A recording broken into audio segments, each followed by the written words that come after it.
First of all, I must thank the organizing team, Ishant, Priyank, and Syed, that they have given us this opportunity not to operate but to see.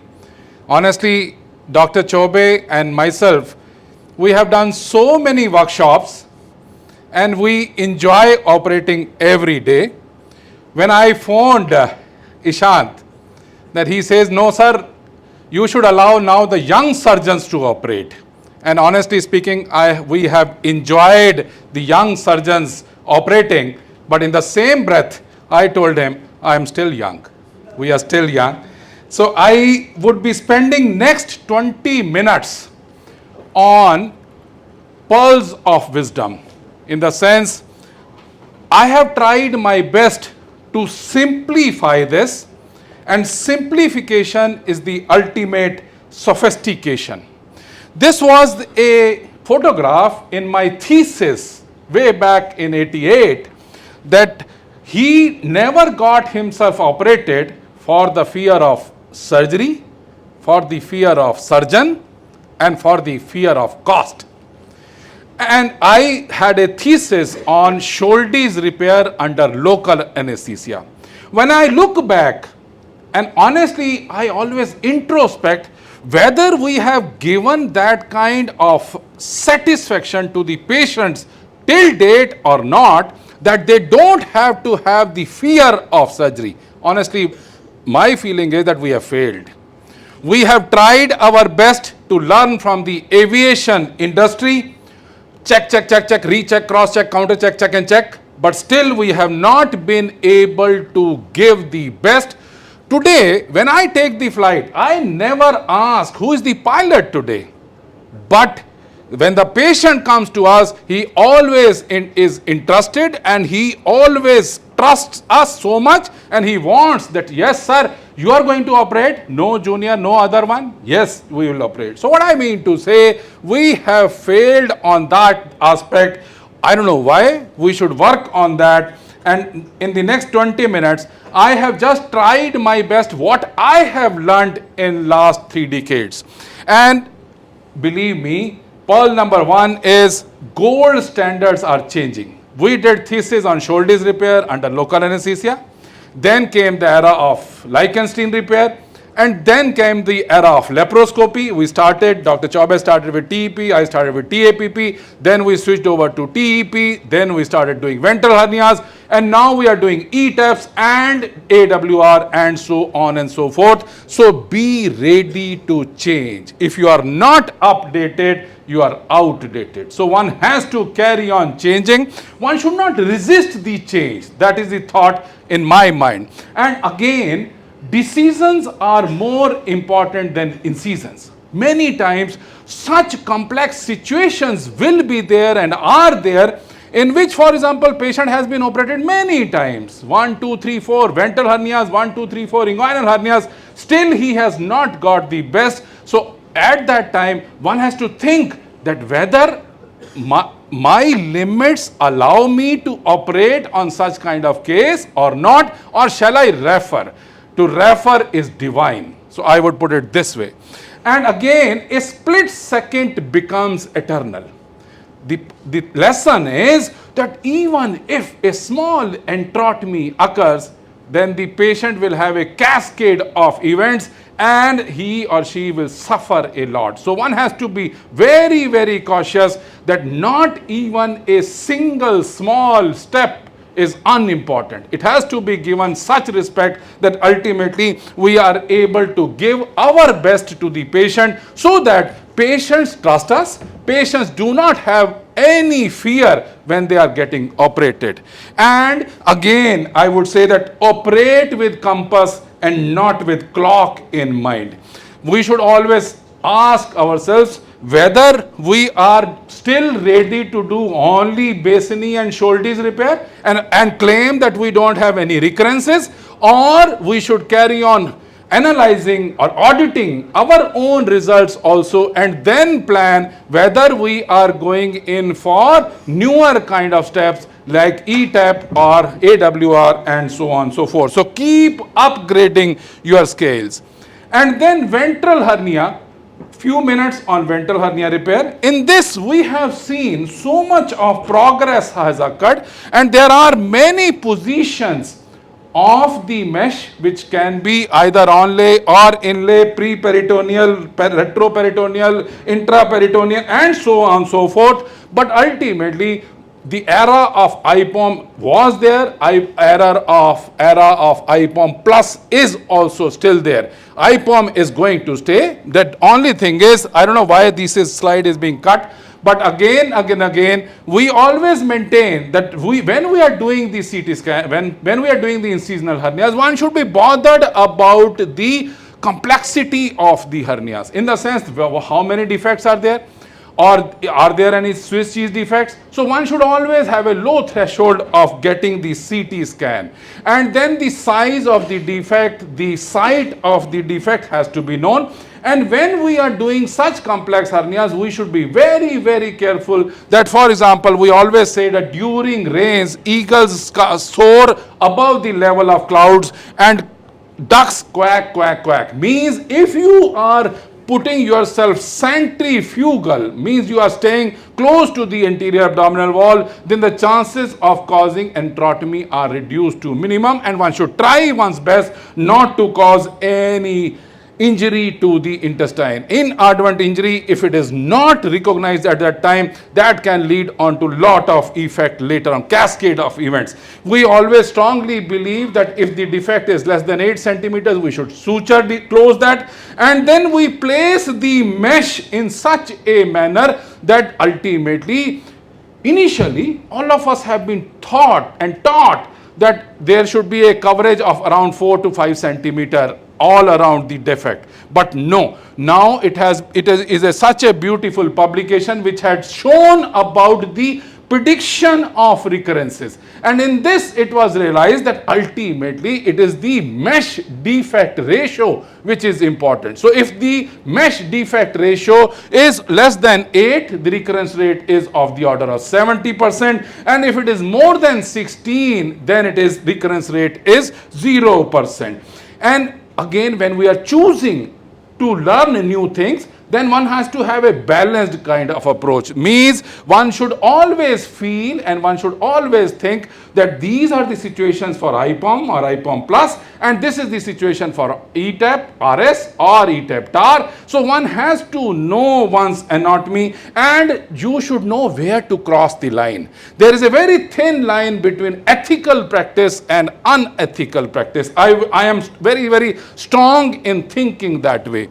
And again, in this 3 decades, all of us have seen the changing scenario in hernia repair. Now we are talking about robotics. And believe me, especially for my younger colleagues who are sitting at the back, that please go and grasp the opportunity or grab the opportunity to learn robotic AWR. Why? Because this is the main thrust of all the robotic companies. They are pulling the general surgeons that they should adopt, and ultimately they should give the benefit to the patient for these complex hernias. So believe me, if you are having any opportunity to learn robotic AWR, nothing like it. So push yourself into it. And now a lot of literature is coming which is comparing the open versus laparoscopy versus robotics, but this is going to stay. So one has to be very, very careful about that.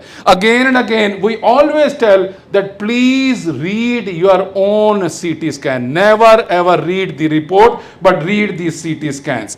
And in this situation, now you see that we are doing the patient in which the complex hernia, ventral hernia is there, and then we reduce the defect, and once the adenolysis is done, then we are able to close the defect. And again, switching over from ventral hernia to inguinal hernia, it is all about finding the calm in the chaos. So many new terms have come. Need not learn everything, but if you learn the anatomy well, then you will be able to see and learn and do the best possible repair for the patient. In this situation, for example, there are surgeons who come to Sir Gangaram Hospital as well as to Bhatia Global Hospital, and when we ask the anatomy, they miserably fail.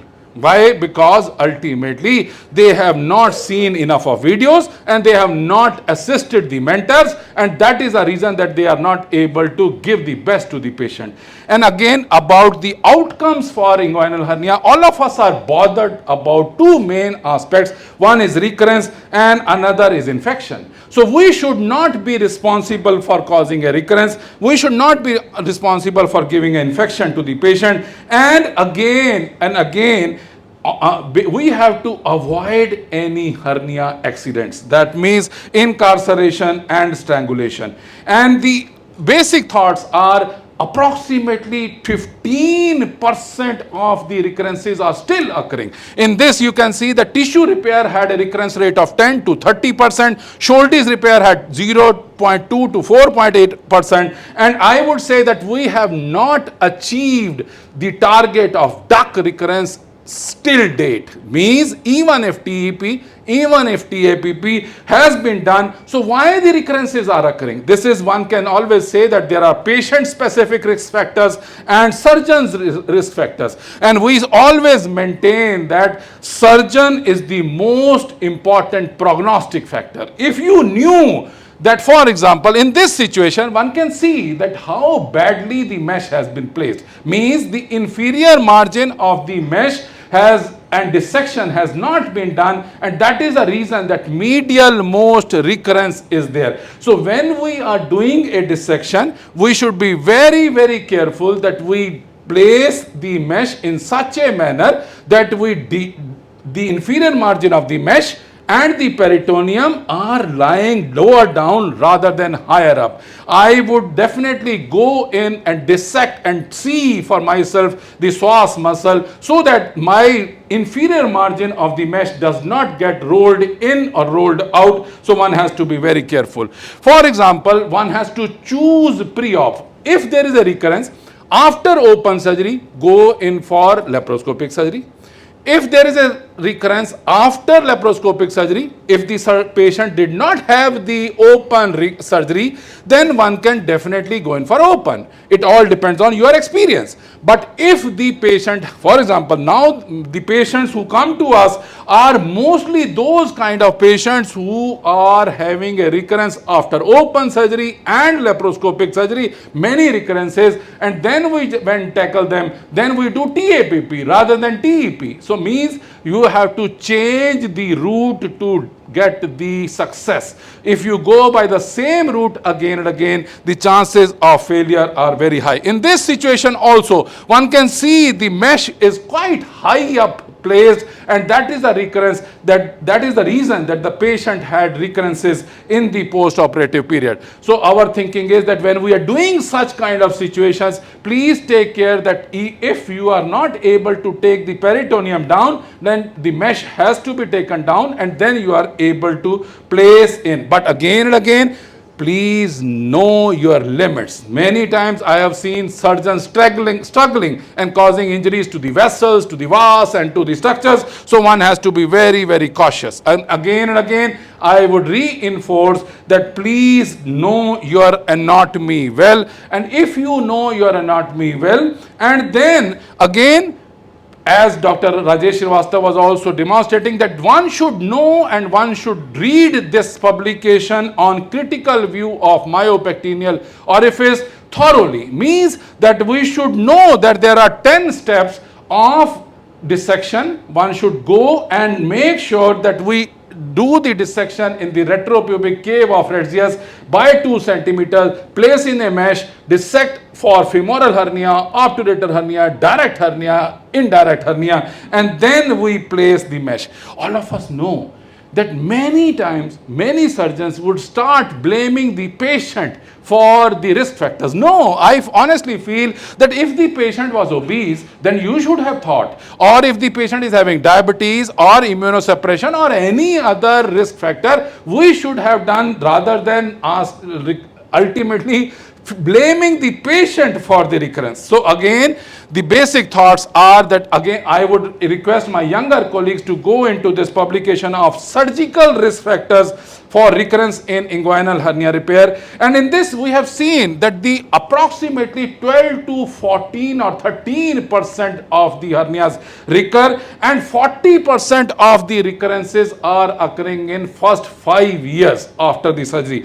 And again, it has been studied that in literature, that recurrence rate after TEP and TAPP in a long run are more or less same. It is not statistically different. And again, one should be knowing whether the heavyweight mesh or the lightweight mesh has to be placed. Again and again, I would say that please carry on getting updated rather than getting outdated. And for the indirect sac, if it is a large defect, may try to reduce the fundus also. And as Rajesh also showed, that if there is a direct defect, then put it onto the Cooper's ligament so that we reduce the size of seroma and the chances of recurrence.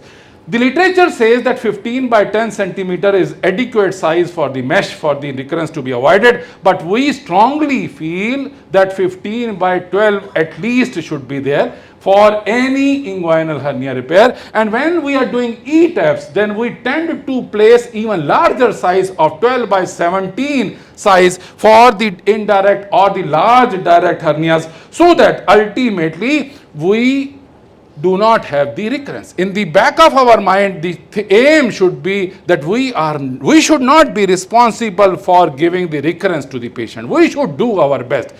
What about the question of fixation? Whether we should not fix it or fix it, we always believe that there is a fixation has to be there, so that ultimately, I have had the occasion to feel the mesh in the scrotum of patient who had been operated somewhere else, and I phoned the surgeon and he said, yes, we don't fix it. So mesh was in the scrotum. And again, we see that sliding inguinal hernias definitely have a higher risk of reoperation or recurrence. So be careful in those kind of situations. And in this situation, I'm sorry that the inferior part of the video is being cut because of whatsoever reasons. But again, the lipoma has to be taken care of. Many times I have seen the surgeons take care of the direct defect and indirect defect, but leave the lipoma behind, and that ultimately makes the recurrence or the pseudo recurrence later on. So we have to know the anatomy well, and we have to be bothered about that we reduce the lipoma, we reduce the direct defect sac, we reduce the indirect, and then we are ready to place in a mesh. In this situation, one can see that this is a big lipoma which is going, and then we dissect it, and then ultimately we are going to place in a mesh. Again, there are surgeons who would always say that I am a fast surgeon. Patient never wanted you to be a fast surgeon. Patient wanted to be a safe surgeon. It has been proven beyond doubt that those surgeons who boast of that they are able to do the surgery in, for example, 36 minutes as compared to 66 minutes average, then definitely the chances of recurrence are higher. Similarly, if those centers which are doing more than 50 procedures per year, 50 procedures, we do more than 50 per month, but it is 50 surgeries per year, then the chances of recurrence also come down. So our thinking is ultimately it is the center volume, it is the surgeon volume that one has to be cautious about. Again, I am not going into the details, but one should be bothered about seroma, but one should not be bothered so much that one puts in a needle just at the fall of the pin and aspirates it. No, one can convert this seroma into an abscess and ask the patient also that if they go for ultrasound, he should also not poke in the needle, because ultimately once the seroma is getting infected, then the patient has had it. You also had it, and ultimately patient has a very rough, I would say, cascade of events after this. So in nutshell, I would present this way, that one should have a low threshold of getting the CT scans, especially for recurrent hernias, ventral hernias as well as inguinal hernias.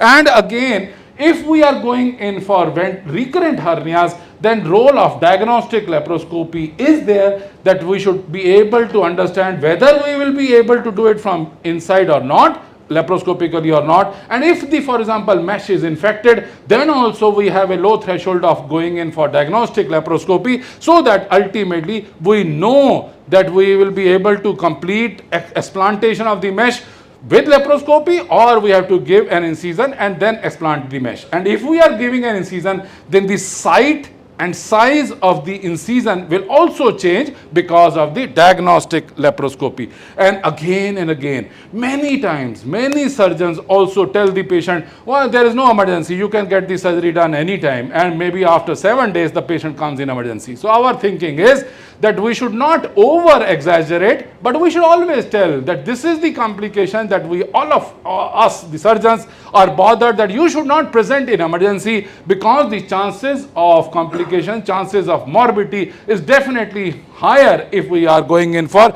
emergency surgery. And again, we always believe that strangulated hernias, we should have the wisdom that when to operate, how early to operate, and whether one should place the mesh or one should not place the mesh. We do not believe in placing the mesh when the patient has presented with strangulated hernia because of the toxic fluid. And again, please practice till it hurts.